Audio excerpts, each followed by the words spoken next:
Island 21st century economic development roadmap, development implemented by Rivertop Solutions, partnership with the University of Hawaii, Hawaii Island Economic Development Board, Office of Hawaiian Affairs, 29 individual projects addressing food security, energy security, data security, education, and healthcare. Come on. It's all right here, all represented here this morning. I've already got this written down, you guys, right? Roadmap, the product of a systems engineering approach, comprehensive approach, determines how individual projects can work together to support each other and create exponential and systematic success. The focus is on creating demonstrable and sustained economic life in a rural economy. I mean, that's how I'm starting off, and believe me, I got page after page here. And I'm figuring out how am I going to summarize this stuff. You know, I began to think to myself, I'm not going to summarize it. Why should I summarize it? What the hell? I'm up there giving the state this stage speech. Nobody can leave. So I'm serious about it. I got Veterans to Farmers in the Waimanui Plan with all the projects in it. The Homestead Community Development Corporation, the charter school. The charter school is doing amazing work. It's setting example, and I want to thank OHA for recognizing what the charter school is doing with its support that's out there, the support for the ag side of it. It's just tremendous. I've got right here the Waimanui Plan, together with the Hawaii Island 21st Century Economic Development Roadmap, is moving towards implementing a program that demonstrates every pillar of the New Day program in concrete action. Now that's my preliminary, right? As to what's happening. So what I want to say here today is I couldn't wait to get here today, and you know, the glorious weather and that. I just love coming up here. My wife and I love to come to this section of the Big Island, and I want to tell you that my enthusiasm grows by the day, and you can count on this administration to be full partners. And if you conclude that we're on the right track, I hope that you'll be supportive of us in turn, because as you know, one election ends on Tuesday, but a new one begins. So if you conclude that we're on the right track here and that we can work together, please give me some of the credit. And for those areas that are lagging a little bit, aren't quite up to the standard that you want, obviously, it is all Russell's fault, okay? And I can add people into that.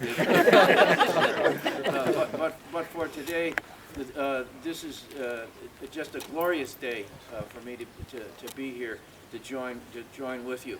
And let me tell you, I mean, it's awfully kind of you to say, you know, the boss is standing here.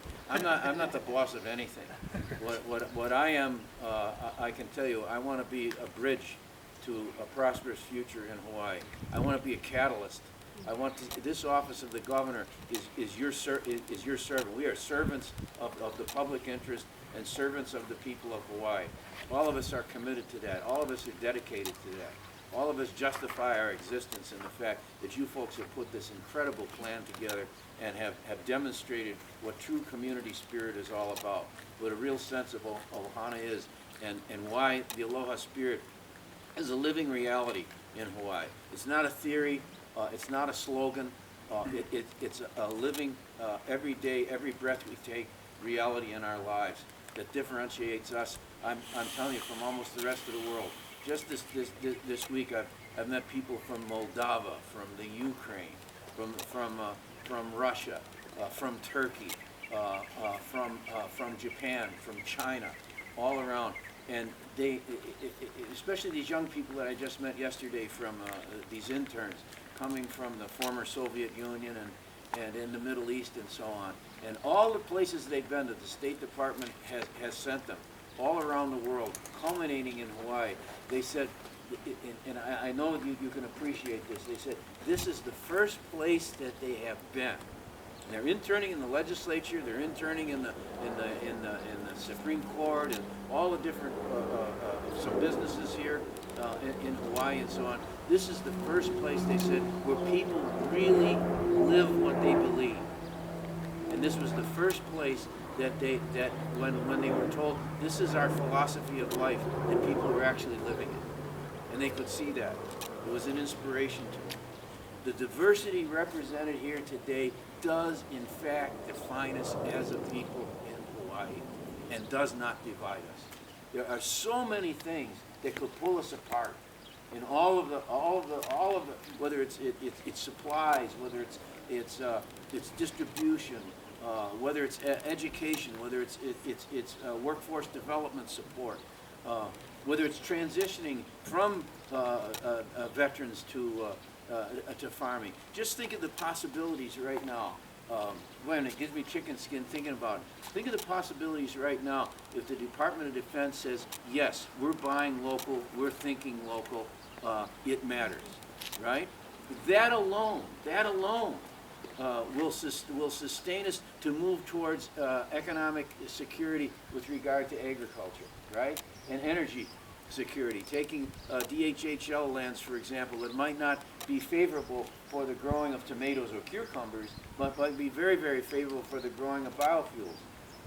We can't let ourselves get distracted by the fact that we have to take a long view. Remember, this is the long game we're playing. This is not for short-term benefit and then taking a hike. This is not a real estate scam where you go turnovers and try and take your cash and forget about what the consequences of it are. This is a long-term commitment to Hawaii and to each other. And I'll tell you something, this administration is going to make a long-term commitment to you. Mahalo. Thank you very, very much.